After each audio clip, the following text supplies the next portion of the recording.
Welcome back to Reformed Millennials, the podcast where finances, economic trends, and sports intersect. Cam and Joel help listeners better invest their time and money. Also, it's important for listeners to understand that investing in equities, fixed income instruments, and/or alternative asset classes involves substantial risk of loss. Any action you may take as a result of the information presented in this podcast is your own responsibility. The information in this podcast is presented as a general educational, informational, and entertainment resource only. While Joel is registered to provide investment advice, this podcast does not provide individualized investment, tax, or insurance advice, nor is it meant as a recommendation to any listener to buy or sell any specific securities or otherwise take any other form of investment action. This is an excerpt of the full legal disclaimer that's available on the landing page of this podcast, which includes whether Cam Pitchers or Joel Shackleton have any ownership or interest in the specific securities discussed in this podcast.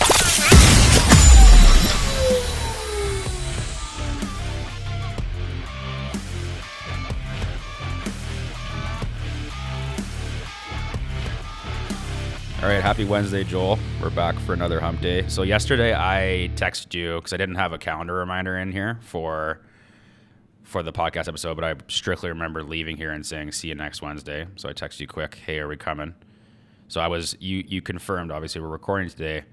I was fully prepared to say, Joel, you're a liar, and I will never work on a podcast with you ever again and do my best James Harden impression just to flex everything that I can do as a minor part of this podcast to say I hold all the power. Yeah, as the general manager of the podcast, can't, at current time, find any trade opportunities, and that's either speaking to your relative value as a co-host or the fact that nobody does this for a living. Yeah, we might jump back into this later, but so for those that haven't seen the news or don't follow sports as much as closely as I do.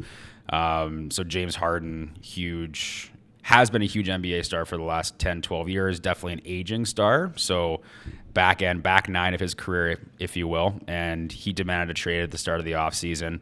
The NBA offseason is the greatest soap opera for any sports fan ever because there's just a new rumor every single day, basically up until right now when things kind of close up, rosters are basically set, etc. But you have this guy who's demanded a trade, and there might be, obviously there's some things behind closed doors that we don't know about. But what I thought the interesting piece out of this, or the interesting piece in the NBA in general, because you have an example of James Harden here who's essentially kind of holding the power and has a track record of this, kind of demanding out of the city that he's playing in, and essentially saying, I'm only going to one spot. So team, you have to trade me. I'm not playing a single more second for you, but I'm actually only going to go to LA, and specifically the Clippers, because that's who I want to play for, and I'm not going to accept a trade anywhere else. And so you have a similar situation with, again, Damian Lillard in Portland, who has said, I'm only going to Miami. So you have to figure out a trade to get me there. And so you're holding the team hostage, essentially. And there's no rules against any of this stuff.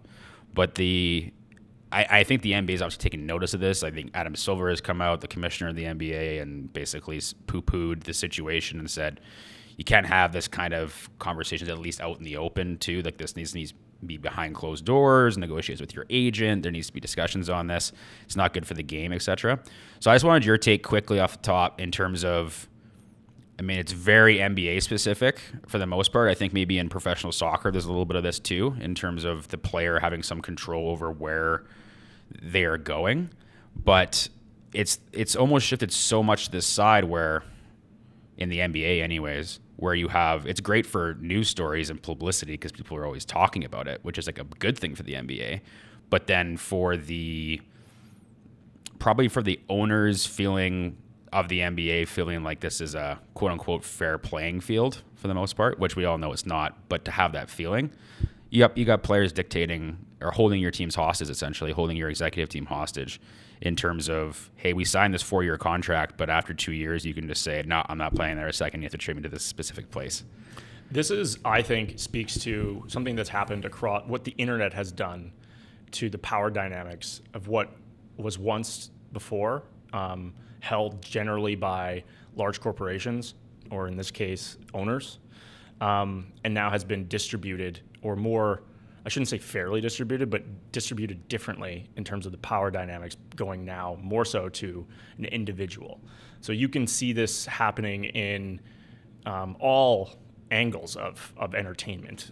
You could use Taylor Swift as an example here. You could have Facebook, Instagram, and the people that post, or even the superstars that find themselves on top of those platforms. Ben Thompson and his Stratechery outlet talks a lot about aggregators of demand, aggregators of eyeballs. And when you are a superstar who demands eyeballs, so think LeBron, James Harden, Damian Lillard, they have an outsized impact on the sport, where they can go. And I think in the case of James Harden, he's overplayed his hand here. He feels he's LeBron James or Steph Curry. And at one point he probably was. He's no longer. I think a trade to a specific team could be done in the right moment of his career, and he's no longer there. So in this case, poor move. It's very difficult to, especially people with such strong personalities, I think, control them to not speak out, whether it be via text or on social media. James Harden, I believe, made a mistake here. He's now going to have to backpedal and go and play for the 76ers, or at least he will for the beginning of the season. Yeah, he's gonna do the same thing when he was leaving Houston. He's gonna gain 40 pounds. Yeah, he's not gonna run. Yeah, and they're gonna see that's the piece though that's still that they need to find a workaround for. They have, without getting into too much detail and going into the CBA of the NBA, which is a little bit convoluted. They have basically changed things in terms of like max contracts for veteran players, like players over 30 years old, and how easy or hard it is to move those contracts or how those can be structured. So there's less incentive now for teams to. It's harder to move those contracts, so then there's less incentive for teams to take on those contracts. Right. And so that's what the position the 76ers are in right now, is to essentially say, well, James, your market value is not there, especially when everyone within the league knows that you only want to go to one spot. Mm-hmm. And so, but they're still between a rock and a hard place. So bad with the Clippers. Who knows? Who knows? I mean, Steve Ballmer must be giving them, promising them the sun. I guess they had the biggest budget or one of the biggest budgets from a salary perspective. Ballmer needs to bring in Satya Nadella. So hire him from Microsoft, yeah.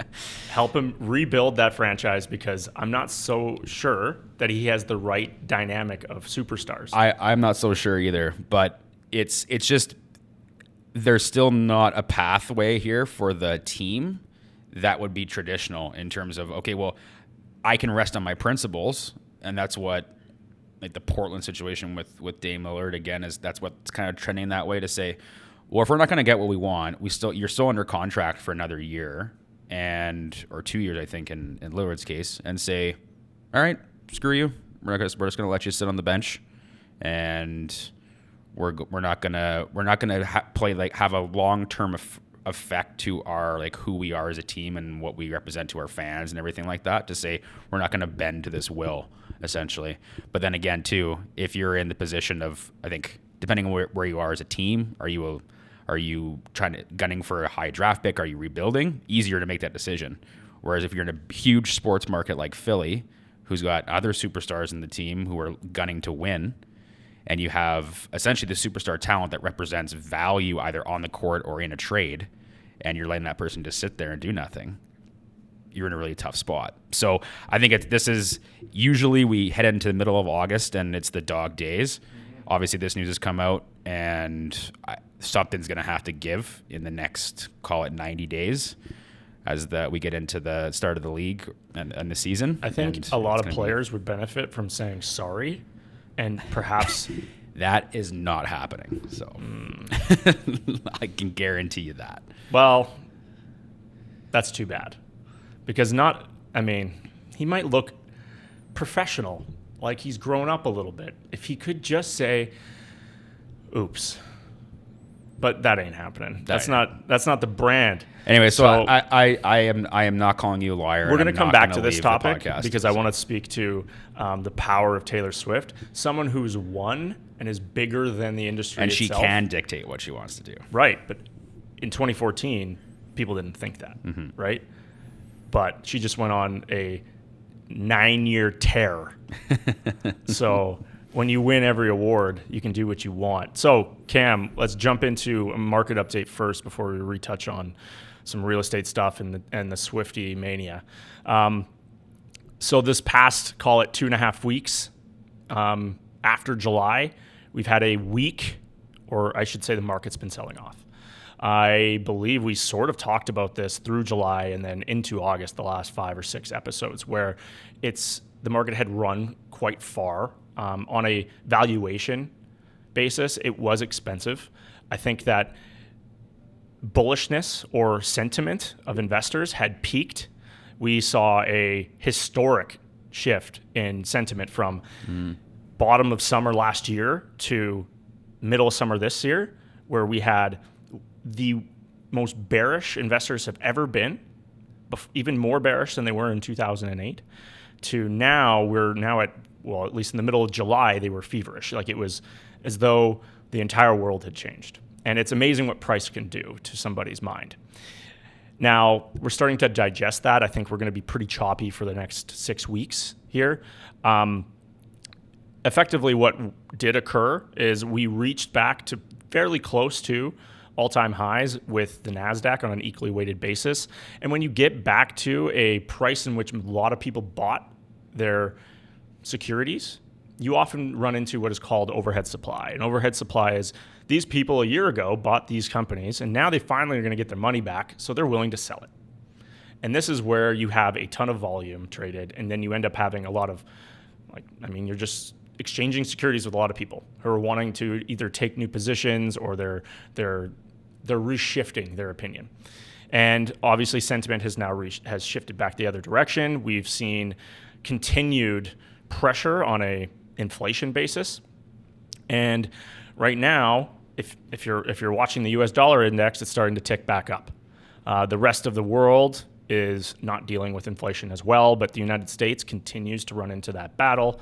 They're a little bit concerned. Same within Canada. So just yesterday, we had a inflation report, and I think everyone should take a look at what Trevor Toome posts because he does a fantastic job putting it all into context via charts. And I believe month over month, we had a surprising number of 0.7%. So now if you were to multiply that by 12, it's something like, 4.9? You're the accountant. Percent, which would be very, very hot inflation on a year-over-year basis. Now, I don't anticipate that we're going to continue to see the same contributions to the inflation number as we have with interest. However, because interest is something like 33 or 34% of the inflation number. So basically mortgage interest, the thing that they control most with interest with borrow rates. Yeah, they have more influence on what that number is based on what they're setting. So they've effectively contributed 35% of inflation or 34% of inflation with something that they're trying to use to control inflation. So it's kind of a unfortunate reality, but what really kind of shocked us from a number perspective is actually the contribution from energy prices. So the reason why inflation had been running or falling so quickly is because oil prices went from 125 back down to 65. And that was contributing to a reduction in inflation, right? And now it started to pick back up again. We just saw a historic per barrel cut from OPEC 2 days ago, and that has really started to reignite the commodity as a contribution to inflation talk or speech or whatever, and something that's going to be a problem probably the remainder of Q3. So we're 2 months or halfway through Q3, and it's been a poor one from a equity performance perspective. Europe's down, August to date, -4, Japan's down -5, emerging markets down 7. The only countries really doing well are commodity-based ones, so think Brazil, Canada, et cetera. And technology's really hit the brakes. But, after a historic run. 35, 40% run in the NASDAQ, a fall of 7, 8% is to be expected, quite frankly.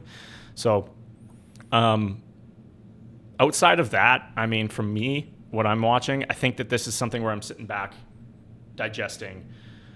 Right now you have this battle between you can get a risk-free rate return of 5 to 7% by buying treasuries or other types of debt securities, or you're going to go into equities that are trading at 21, 22 times earnings. Like it's this this balance where who knows where the value is in this market. So right now, I think JC Perret said it really well, where he's effectively said, you know what, for me, I'd rather just sit back, wait and see what happens. He's going to be super patient. And I think that that's a nice approach to take at the moment. For me, making a business transition, this couldn't be better. It gives me some time to breathe and to reposition and to get an understanding of where we're going to go over the next 2 or 3 quarters, because it's going to be challenging. We have an election in the United States. I think in Canada specifically, we do have a very large real estate market that is challenged at the moment.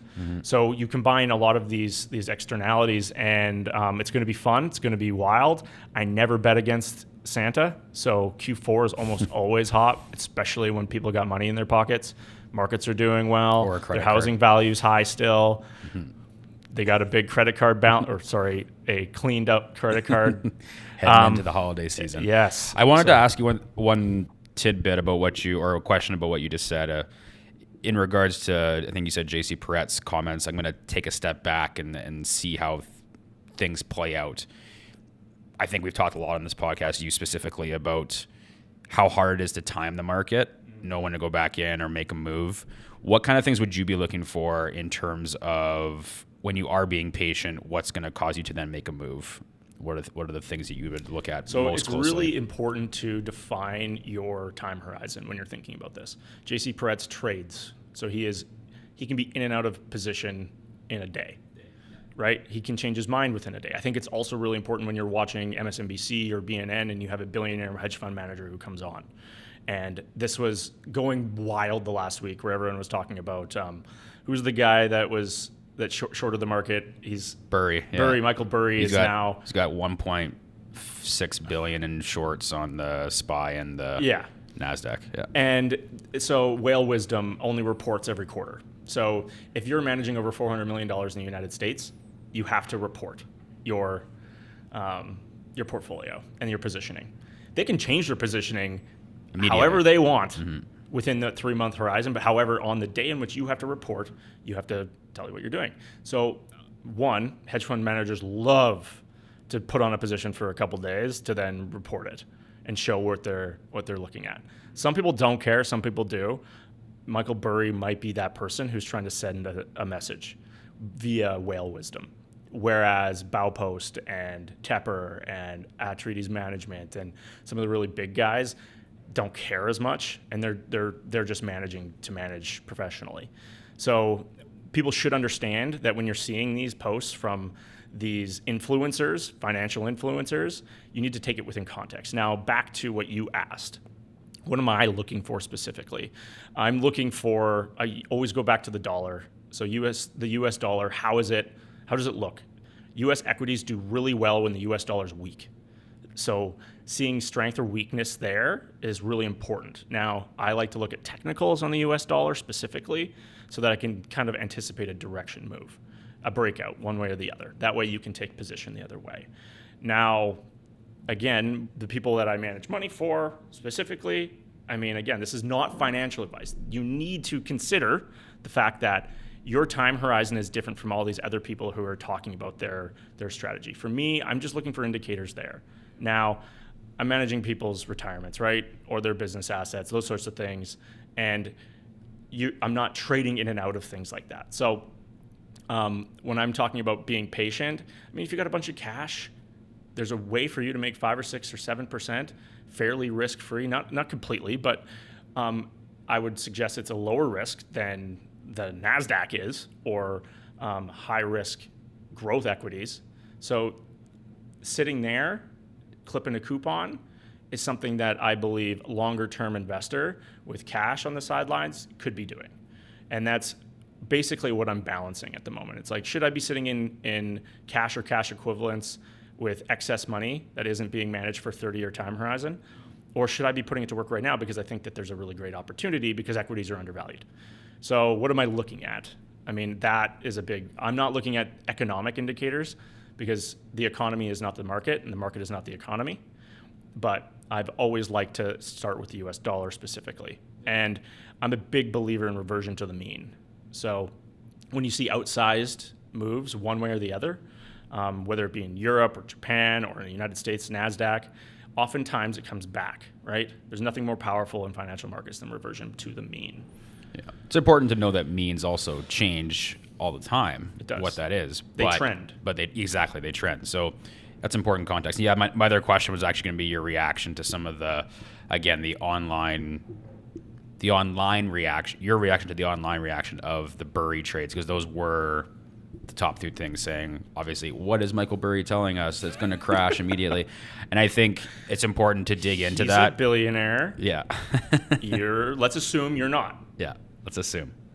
But the thing is, like, with that reporting that's required, their thing is like, so put options, there's no requirement to say when that expires or what do you have hedged against that, or is it a part of a bigger trade that was going to happen again right after the quarterly reporting was going to happen? That context is not in that report. It's just, here's 2 positions that is held by Scion Capital, whatever the name of his fund is, and that was the vitriol that came out of that, was the reaction online from those 2 things. People just want clicks. And plus, like, who's not going to react to that? The Big Short guy. Of course. So the guy's historically been fairly right, but remember, he missed this most recent run by a mile. Mm-hmm. The dude was only in U.S. prisons in 2022. Yeah, and he no longer holds that position. Yeah, exactly. So he changes his mind, as the best investors all do. Mm-hmm. I think a really good... And to be fair, I mean, even if that put option, like, depending on what that is,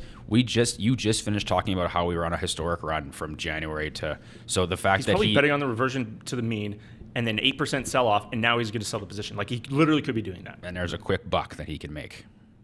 Now, who's buying that, I guess, is the other question. But anyways, all that context is not necessarily there. So again, if you're getting your news from a 14-second Instagram clip or whatever it might be, don't invest on that sort of... Make sure that you're clicking in or doing a Google search for some more info. To round it all up, it's really important to understand why people do things, and you need to put it within context. And then, before applying it to yourself, you need to put it within your context. And to assume that you aren't the same as them, and they aren't the same as you, and that you both have different goals. Some people have the same goals as Michael Burry, which is to be wealthy, or to trade markets, which I think he actually just gets a rise out of it. And or feels like he's not necessarily making an impact on the world, but so much as it's mentally stimulating for him, because I think he's pretty smart. Or maybe to make a dent on move the markets, as one would say. I don't even think he's big enough to do that. I was gonna say, like our good friend Phil Mickelson, who based off his what betting a history. Story, hey? Yeah, we don't necessarily need to get into that right now, but essentially $1 billion bets over $1 billion of bets over a 10-year or 20-year time frame, I think it was, and was telling people to place their bets before he does because he might move the line. Yeah, just and epic stuff from our boy Phil. It's not surprising to me to see that Chambly had an opinion on his gambling habits. He just keeps on jumping on the back of Phil to make himself relevant. And you know what? For me, this made me it made Phil pretty endearing to me. Yeah. And I was already a huge fan. So yeah, let's put that. Remember, you just talked about context of you are a Phil apologist. I'm a lefty. What do you want from me? I grew up watching Phil. I was a big Tiger fan too. I thought that between the two of them, it was a great dynamic. You know what's the saddest thing in the world? Is that Phil was never number one in the world. Yeah, I saw six major wins, never 39 or 46 professional wins. Mm-hmm. Never made it to first because Tiger was that good. Yeah, Brooksy, I know we've just digressed back into sports here quickly, but Brooks Koepka had a good, good one-liner. That was pretty good. Yeah. He got him. Yeah, I could show you my number one in the world trophy or whatever. So, but that's another context thing. We just talk about Phil played at a time. It's no different than like tennis dynamic too. Over the last, it was dominated by 3 guys. Golf was dominated by essentially 2, maybe. There was the Ernie Els, the Vijay Singhs for a while during that era too that had some major wins, but never could reach there was so many good players during that time frame that never had a chance to have the same kind of impact in terms of either as a resume in terms of wins or accolades, because you were literally playing at a time when the best to ever do it is doing it. So yeah, it's crazy. I missed one putt inside 5 feet during all of Phil's career. So like, just remember, he was playing the absolute GOAT, and it wasn't even close. Before we move into the Canadian, so back to my market update. Yeah, I would say I digress off the market movers who are Michael Burry and Phil Mickelson. I think the reason why we keep coming back to Canadian real estate is because its contribution to the Canadian market in general. And how important it is. Overly important relative to the economy versus all other major countries. I think our real estate market is, sadly, such a large piece that we have to focus on it, especially as Canadians. So I'm going to kind of put this to you here for you to set the table, and then we can go from there. But yeah, so we were just reviewing the kind of CREA reports, so the Canadian Real Estate Association reports from essentially the July report. So again, we're talking about looking at things either month over month or year over year in comparison to July. So national home sales edged down about 0.7% month over month from June to July. Actual monthly activity came in 8.7% above the year-over-year comparison, so July 23 to July 22. Now, I think the context that's really important there is if we flash back to summer of 2022, I believe, you can correct me if I'm wrong, is when it was coming off the back of that 1% interest rate hike that we had. And so similarly to right now, where there is some uncertainty, especially like in both the American but specifically Canadian markets, on what I think September is the next Bank of Canada meeting where we'll hear about any potential additional increase to the basis points from an interest rate perspective. I think there's some uncertainty there. There was certainly some uncertainty back in summer of 2022 and way more. It was more of a cautionary take at that time to kind of sit on the sidelines and see what was going to happen if you were on the buyer's side. So I think that stat, I had seen that a few places in terms of the release of that data for July, and I think it's more important to look at probably the current year comparables rather than looking at a year over year, specifically for July. Number of new listed properties rose 5.6% month over month nationally, and the MLS home price index climbed 1.1% month over month and was down just 1.5% year over year. So we're starting to see some leveling off. I think by and large in kind of April, start of May, there was a huge uptick in the real estate market in general. We saw a big increase in prices, starting to see a bit of a reversion down again with, I think, some uncertainty. I think trying to go regional with this from an update perspective, there's been continued, I'd say, overall trend of downward activity in the GTA and Fraser Valley areas, but that was essentially nationally offset by gains in, surprise, surprise, Montreal, Edmonton, and Calgary. And so I think there's not a lot of news that came out of at least this report specifically for me. I think the overarching stats that come out of it, I think, just mimic what we've been talking about in terms of sentiment and where we're at in the cycle of probably real estate activity in general.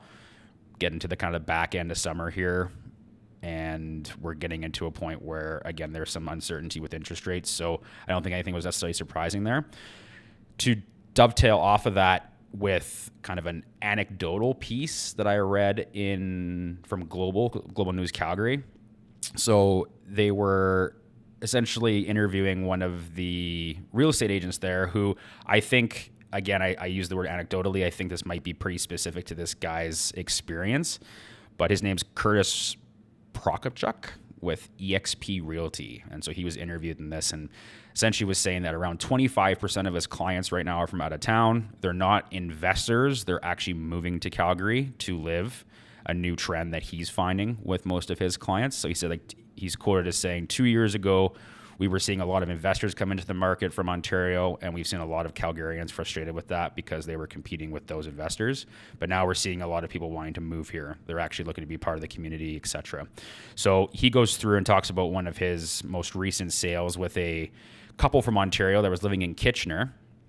And so the couple is quoted as saying the house prices are almost double what you have here. The price I paid for this house in Calgary, I have to pay double in Kitchener, which again, we don't have the exact stats to back that up. But even if he's, off half a point kind of thing, like 1.5 times is a big difference for someone who's looking to make that next home purchase. I'm assuming probably trying to trade up a little bit into what they were currently living in, et cetera. And so that was interesting. It's obviously, I think we've talked previously on podcasts about kind of the exodus from Ontario specifically, a little bit, obviously Fraser Valley as well, and the Vancouver area to Alberta from an affordability standpoint, comparatively. But the real interesting thing that kind of blew my mind, and then again, I think this is the most anecdotal piece of this, but so the real estate agent's quoted as saying the whole deal was all virtual. We didn't see the house before, or the clients did not see the house before coming here. It was all through WhatsApp and through reviewing things on his phone. So the real estate agent goes on to say, I'd say about 90% of my clients have not seen the home or met me before we actually take possession of the property. So the one piece I wasn't sure, I was like, is that 90% of his 25% that are outside investors, or is that 90% of his business and that's just the way that he runs his real estate operation? So again, probably a more of a new age way of running real estate as opposed to the traditional, let's go see 6 houses together and drive around on a Saturday. Obviously things have changed from that standpoint, but that was very interesting to me. And obviously people are, with inventory levels being up what they're at, if you're a person deciding to make that jump from Ontario or Vancouver to a Calgary, for example, that you don't have time to fly out and do the weekend trip to go see the houses on Saturday and Sunday. The ability for you to go on your phone and do a virtual tour and do all of your digital signatures and do your inspection virtually and all that kind of stuff has really changed the dynamic of who you're competing against, which I'm sure you can speak to a little bit with your most recent home purchase, right? I think like the competition for a new home purchase looks drastically different than it did even a few years ago. Oh, certainly. I mean, and I could just anecdotally add to. So maybe we have two now, and not anecdotal anymore. Yeah, it's fact. Yeah, now it's fact. Once you have two people that have experienced the same thing, it's a fact, especially if they're. Yeah. Anyway, so I just sold my house in Sherwood Park. Sold it in 3 days, and over ask, and a big reason for that, if you asked my real estate agent, who didn't think we would get over ask for our house, was that we had a second buyer, or I should say like a competing offer, come in from Vancouver, sight unseen, sent his real estate agent. He went and looked through the house, took a video, FaceTimed them as they were going through the house, and they made us an offer that evening.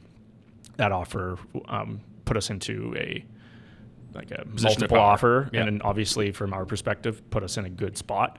And it ended up with us getting over asked for our house. And these people were Sherwood Park or Edmonton natives, returning home after, so know the area and stuff like that. Certainly, and then also having a substantial amount of equity in their home in Vancouver. It put them in a position where the arbitrage between standard of living enabled them to make a mistake or make an investment into a house here where they could conceivably upgrade the home if needed to bring it up to their standards, but also make a purchase that might seem irrational to somebody in Edmonton, but is completely rational to them because of the price difference and standard of living difference between their place that they're coming from to where they're trying to purchase now.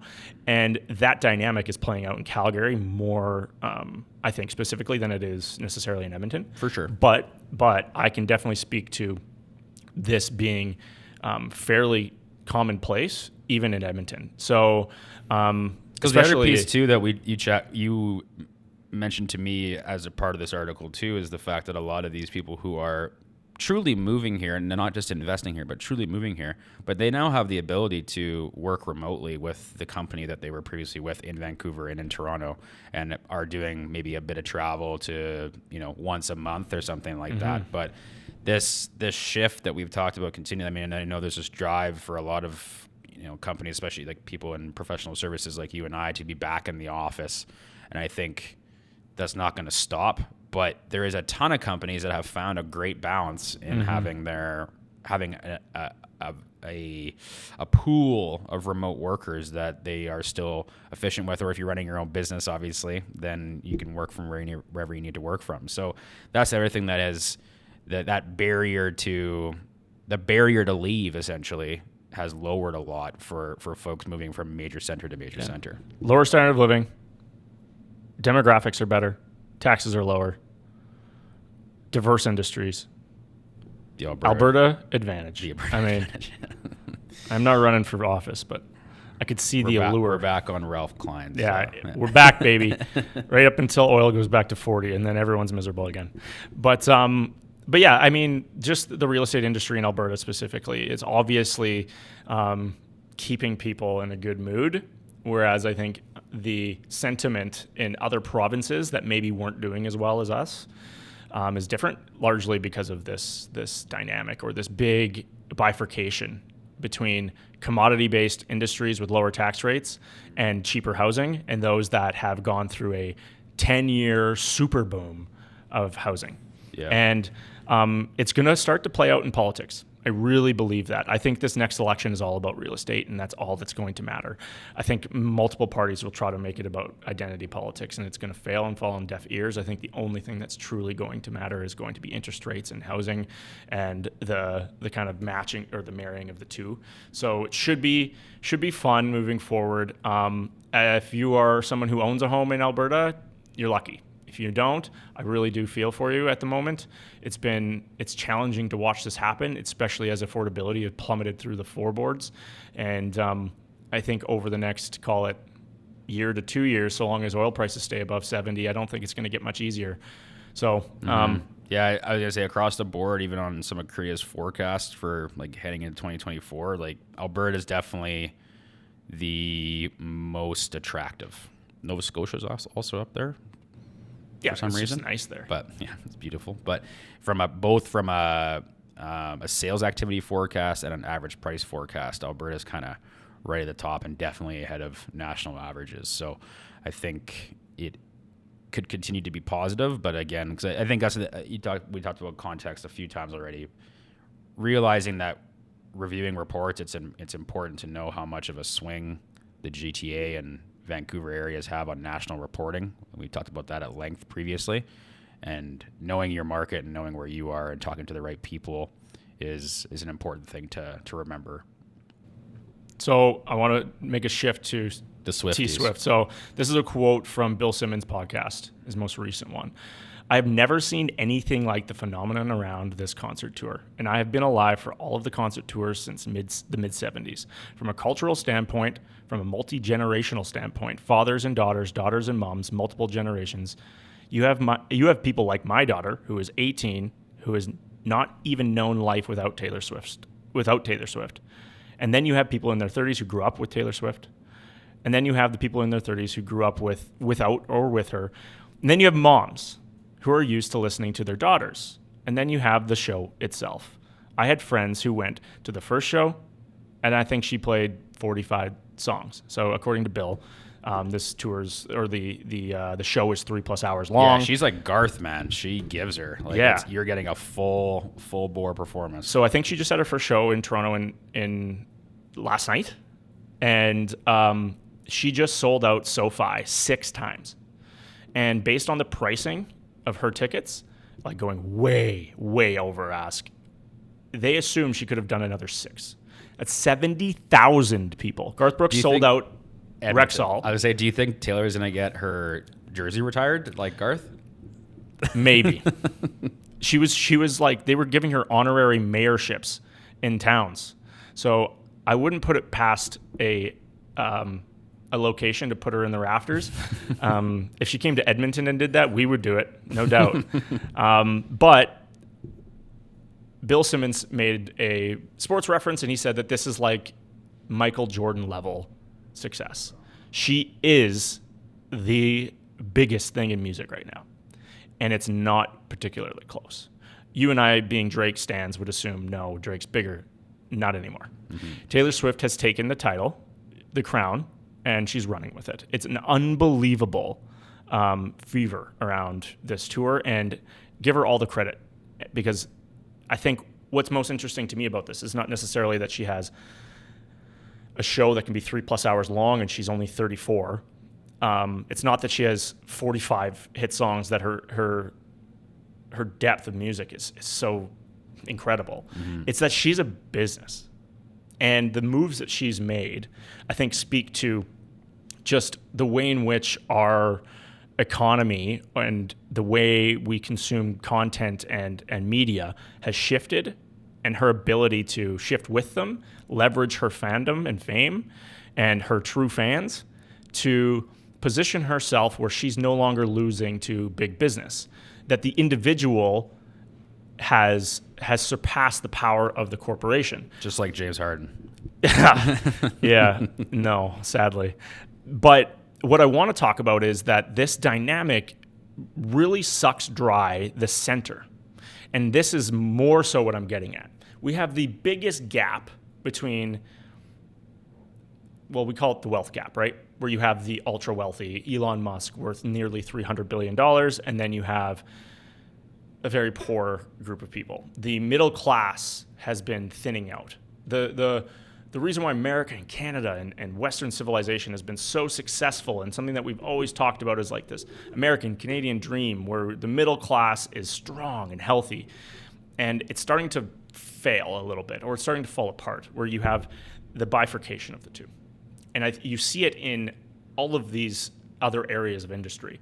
And music's no different, where you have these aggregating platforms that enable or empower the superstar, the greatest. And you can do it in technology, financial advice, accounting, legal, everything. The superstars are sucking up all of the money. And then, but also it gives the power to the individual on the small end too. I think the internet distributes that way, and it takes away from the middle a little bit.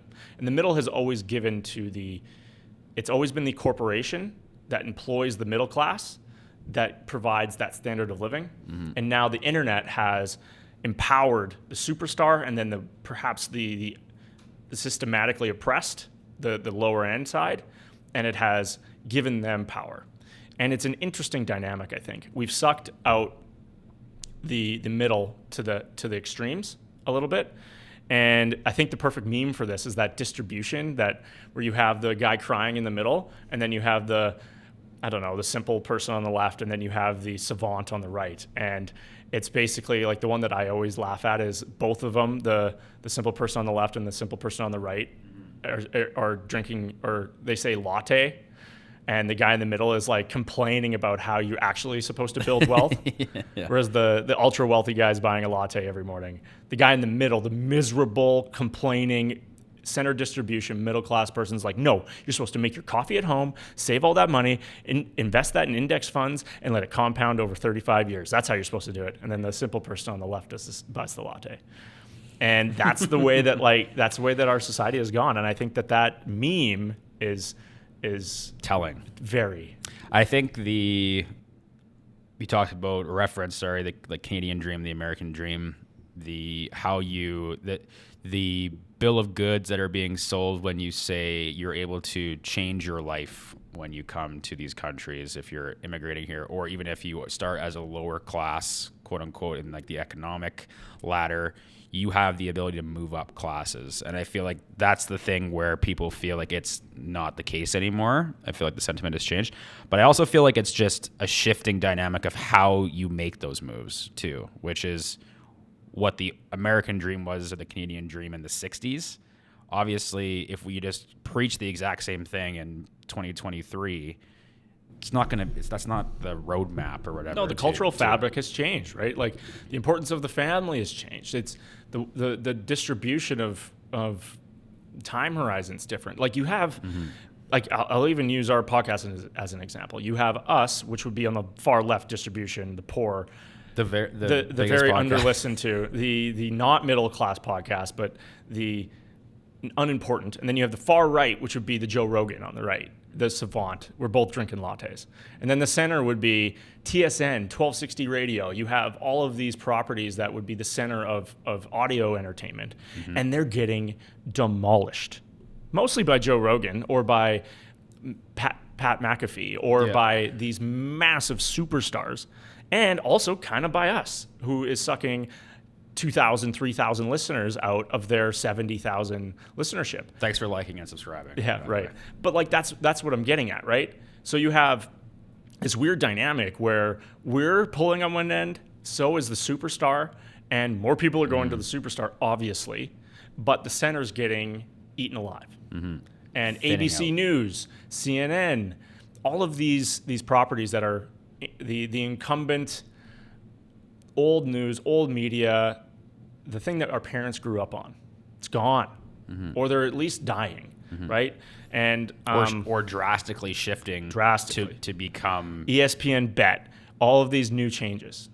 Yeah, they're the fact that we've seen all these moves from a media standpoint is because they are trying to become what those other ones are to some degree. Mbappe, $780 million a year. And then there's, you know what I mean? The guy in the middle is not making it all. I mean, luckily there's salary caps in sports because there's no way you're going to get a six-man defenseman should be making $2 million. Connor should make 60, and then everyone else should make 60 grand. I mean, that's if we didn't have salary caps, if we didn't have unions, if you didn't have all of these we'll call it structures in place, a lot of the time you'd have this dynamic. And in free markets and the way that internet distributes interest, it's causing this. Another hindrance against trickle-down economics. Sort of. Don't listen to that. I wanted to, he was this guy, so Oliver Anthony, you think you had shared that little clip from me. I'm not sure where he's from, country singer, absolutely hammering the charts. Oh man, became completely viral. I think was 7 of the top 10 on either whatever it is, Spotify's Spotify top 10 songs. Country songs or whatever. Just like that's the example where you're just like, again, you could be, it's either the top of the top that are making you, or then you have these viral sensations from the very bottom. Did you read about people's opinions on the song itself?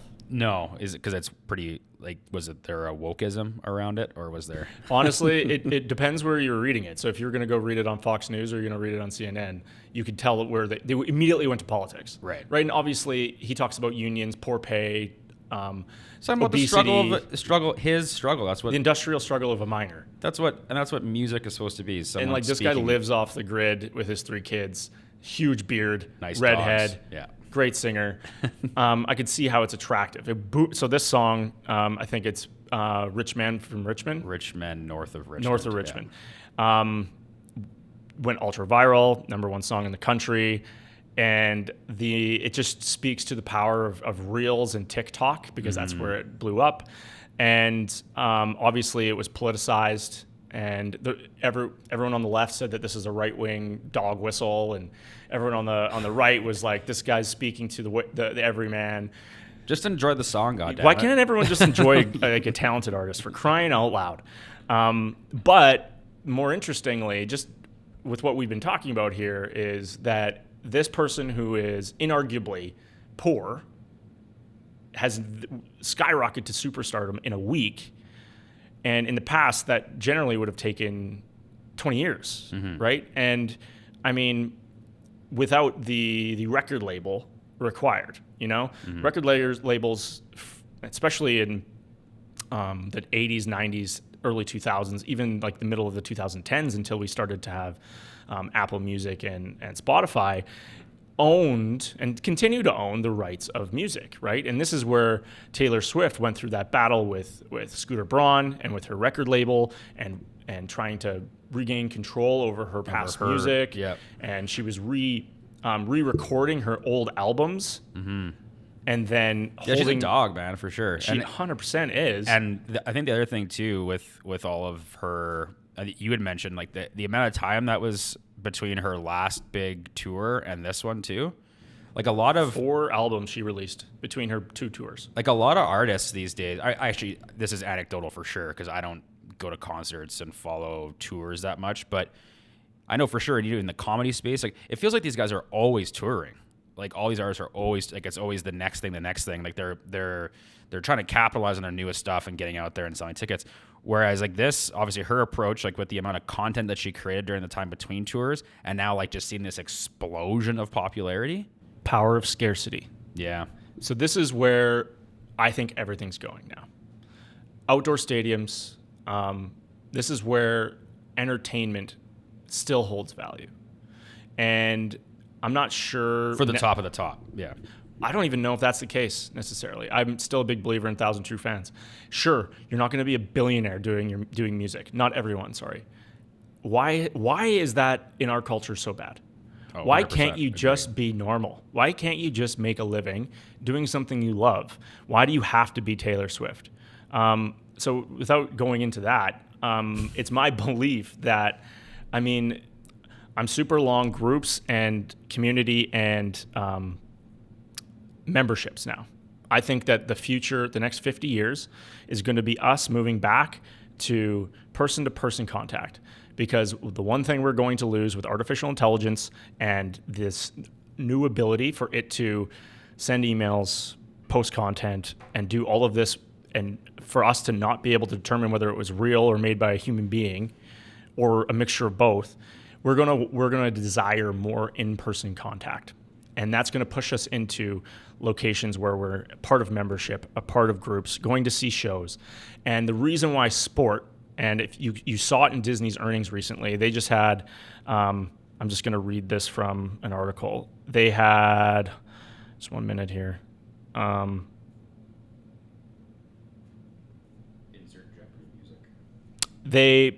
Basically, as a contribution to their earnings, they had a 23% decline in their traditional TV business. Mm-hmm. And as we had spoken about for the last 15 minutes, the center of that distribution is getting eaten alive. Mm-hmm. Their parks, killing it. So that's scarcity. It's in person. It's an experience. Mm-hmm. That's where people are going, and that's where the growth is. And that's what Taylor Swift has cultivated. She has this new 4 albums, 3.5 hours of content. She is now producing that in a 70,000 person stadium across the country. And she can sell that place out 6 times. Now, let's assume that's not everybody. You can now do that by going to, whether you're doing a comedy show in Houston or you're going to do it on White Ave, Edmonton, or whatever. Mm-hmm. And you can do it multiple times, and you can generate your revenue and do it that way. That's what people are desiring, because Spotify made music a commodity. It's accessible by everybody and anyone. That is just a mode of distribution. If you want to make money now, you need to then push it to areas in which you can control scarcity. Because otherwise, if you don't have that control on scarcity, you end up making your product a commodity. And when it becomes a commodity, the price drops because competition is unlimited and distribution is unlimited. And the cost of distribution is now effectively free. So in all entertainment media specifically, if you don't create that vertical integration of ways in which you can then connect with your fans, whether that be via swag, whether it be a secondary podcast where you can control them with having subscriptions, those sorts of things. Yeah, more stickiness, yep. That is the new strategy for anybody wanting to sell a product. You can't just go to YouTube or Spotify and be like, this is good enough. Mm-hmm. You need to create a new experience for them to, because fans really do want to interact with you. They do want to show that they appreciate you for what you provide for them. They want to exchange dollars for your services or your entertainment. Mm-hmm. So it's going to change everything. It's not necessarily bad. Disney is getting hammered because they leaned too heavily, and the earnings generated from ABC and their cable news network were outsized and not something that was going to be maintained because Netflix castrated them. So I guess this tangent has gone off a little bit, but for those listening, this is just me saying that strategy moving forward needs to take into consideration that the internet is free distribution. You put it on the internet, it's now a commodity. It is now worthless outside of the fact that it means something to the person consuming it.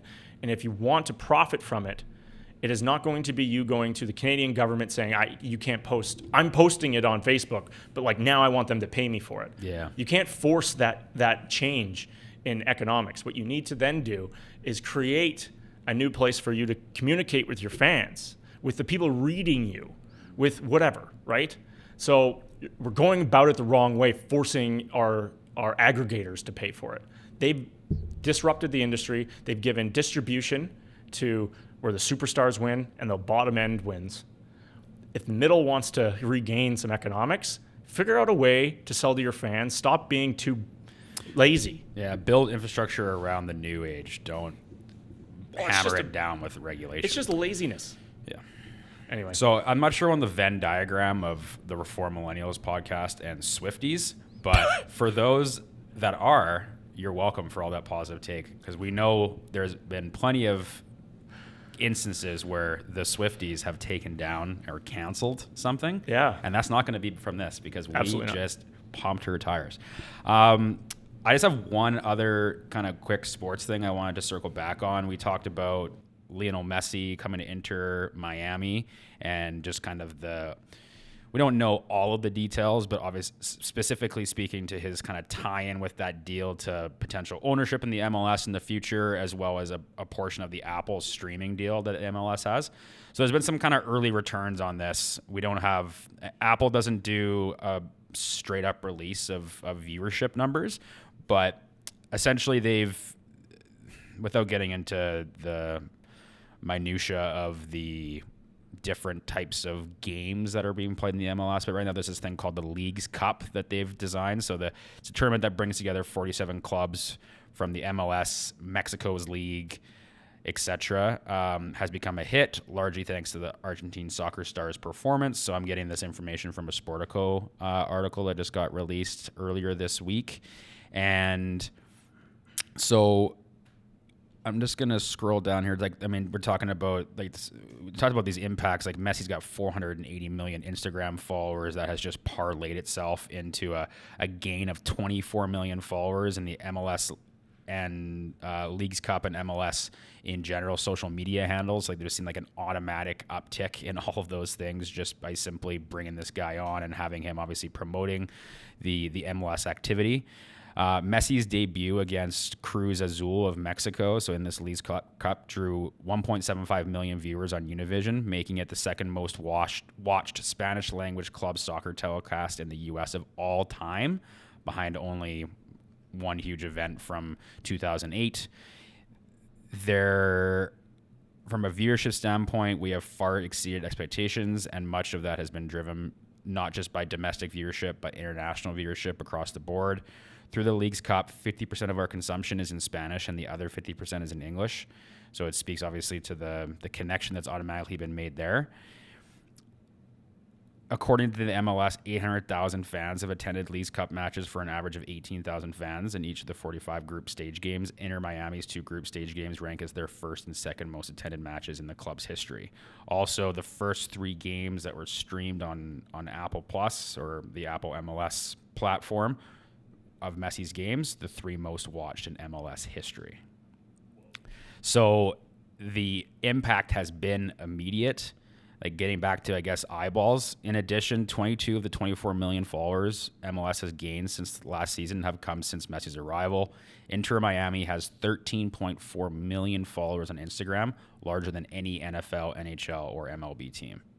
So I don't know how to equate an Instagram follower to value, but that number is kind of staggering when you consider that you got and this is one team. I'm sure if we had the rest of the 20 or 30 or whatever there is MLS teams, I'm sure they pale in comparison. But to have a mover like this, now whether or not this can be sustained, that's been the age-old question over time. Messi's by far the biggest star they've ever had come over to play, but you've had the Beckhams, you've had the Zlatan Ibrahimovic that have come over. Beckham, I think, would be on similar level to Messi-ish. Like, not quite there, because Messi's like greatest of all time. Beckham was just more of a pop culture huge player. He's a star. He's a star, for sure. But you got this guy coming over. It's whether or not he's going to play another 2 to 3 years, maybe, and then he's going to move into more of an executive role within the league and the partnership, I would think. how do you parlay this into sustained growth? And you need continued momentum. They need another superstar and another superstar and another superstar in the same way that Live Golf took them from the PGA. Yeah. They need to have sustained superstar acquisition. And that includes signing superstars or upcoming superstars. They need to have in my opinion, you need to have like a feeder league where. Well, I think the other thing too, the big thing in my opinion is if you can get the players, is then having that intermingled with the rest of elite soccer in the world. So you have the Champions League. You need to get your American teams intertwined some way. They're never going to allow that. I know. I always say it's going to be very interesting to see how this plays out. This is something where the early returns on this are way better than even I expected. I was like, well, like obviously he's going to be a mover because of South America and his following in Europe, etc. But like this is unprecedented, obviously, for the league. So to see how they're going to either parlay the new users and how to create vertical integration and stickiness with their consumers, that's going to be one piece. The other piece is how do they continue their product being better on the field and getting more talent over. Yeah. And when you're competing with the Qataris and the Saudi Arabian leagues with the money there, it's really going to be about, well, like a legacy play and or how do you build equity into giving these people, because you can't offer the $750 million salary that these players are getting. I don't know if it's going to work, but it does. As someone who's only watched highlights from these matches, it 9 looks goals in like 6 games. It looks like Messi is Vladimir Putin on the ice against people that are from Russia. No, he's that much. No, that's the complete opposite. He is that much more talented. Okay. You're thinking they're all taking it easy on him out there so he can score more goals so they can put more money in their pockets? Yeah. That might be the case, but I feel like it's the opposite. And I just wanted to quickly circle back on that. It's still really early returns, but I think obviously they're seeing a huge uptick from it, and it's cool to see a league try new things too. Like MLS, we've talked about their relative values, like have been increasing, how there's interest there because they believe, or investors believe in professional soccer, there being kind of a mix match on kind of potential growth to current values of their teams. So, and they're trying new things in terms of delivering their product to fans. They're trying new things, obviously, with intermingling, not necessarily trying to compete directly against Europe, but saying, okay, well, there's a huge soccer market south of us too. How do we bring them into the fold and get more eyeballs on our product in North America from kind of Central America and South America? I think they're at least trying new things, which is more than we can say about other leagues at times. So 100% agree. So Cam, I'm going to go with recommendations. One, I want to shout out to Edmonton Sports Radio. They got 1460, 1440, 1440, yeah. And then we also have Dustin Nielsen doing his Edmonton Sports Talk Radio, or Sports Talk streaming, sorry. He's not going to be on radio, but all through YouTube and podcasting. So kind of two new avenues of sports talk in our city. Not surprising to me that none of our local media big names could get together to create one. It's almost as though everyone's ego is too big, but it would have been really great to see a combination of everyone. Yeah, I mean, obviously we don't know the inner workings. No, of course we don't, but I would love to see that. I mean, good gosh. We have, in my eyes, 4 or 5 very big, prominent media names that are all across different ideas or sectors of entertainment, and it would have been a nice marrying of the two to bring everyone together, to make a little bit of money, maybe have a nice advertising offering, but maybe that's coming. I think the thing is, like, this is going to be new for Edmonton, the way to do this. So I think it's going to be interesting to see I think the 1440 play is going to be obviously a mixture of being on radio, so being able to have your traditional car ride home, car ride to people work still want type that thing. People still want that. And then the ability to live stream, the ability to podcast, and then same thing, I think, with what the other side has been doing. Who knows what this looks like a year from now? Maybe they combine, maybe they do things together, whatever it might be. Obviously, at this point, they both believe there's enough of a pie for them both to be to succeed separately. And it's going to be, we'll see how that goes. It's definitely a big enough pie.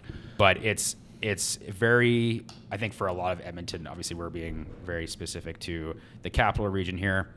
It's exciting for a bunch of sports fans because Totally. we've definitely We still want it, that. and thank gosh it's going out before the hockey season begins. Yeah, they'll be right into content season. So I got some recommendations. I made multiple trips to Invermere, and I listened to a lot of podcasts and some books.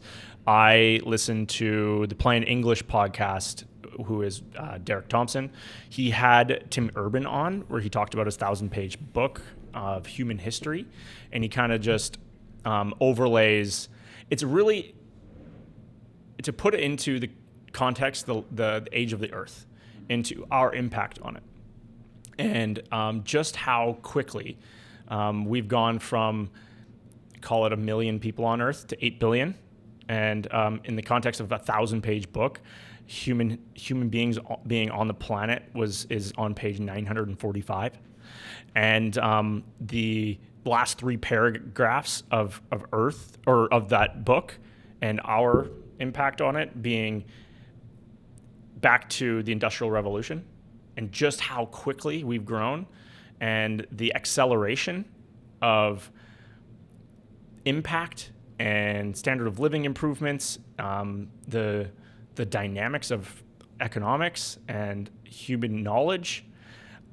Every time I read Tim Urban, he scares me but makes me more optimistic about the future. So for those that have thought about artificial intelligence, perhaps this is the best time in the world, and we're likely never going to see a better time. I think listening to this specific podcast, or even going and reading his book, would be a good thing to do, and it would be healthy for your brain. If you're really pessimistic, someone who is concerned about the world ending, I recommend not listening to that podcast and going and reading that book, because in his mind, he believes that outcomes, positive and negative, are becoming exponentially more robust. So the benefits of technology is that it's a lever on our abilities to, one, cause harm, and to, one, improve people's lives. And you can take that however you see the future of the world. But it means that we need to be more conscious of bad things that could happen. But it also means that we're going to be able to solve ever bigger problems because of technology and the levers that it gives us. So I really that's my number one recommendation. Also, if you're a tech person listening to this podcast and you've realized that the last 6 weeks we haven't talked a lot about technology specifically, the Dithering podcast was great, where they talked about the Microsoft Copilot keynote, where they really dove deep into the impacts it's going to have on workflow for those that are integrating Outlook, Excel, and the Microsoft 365 suite into their lives, and what's going to happen with its integration with OpenAI. And they also kind of go off and chat a little bit about competitors and what it's going to do for that sort of work, services work, like you and I. It's really interesting. It's crazy what we're going to be able to do. Can't wait. It's going to be a good one. No recos from me this week. We talked about everything, so that's why I'm here. I'm the recommendation guy. Yeah, that's what you're here for. That's right. You're the brains. I'm the looks. We'll leave it at that. We'll talk to you next week. That's a fact.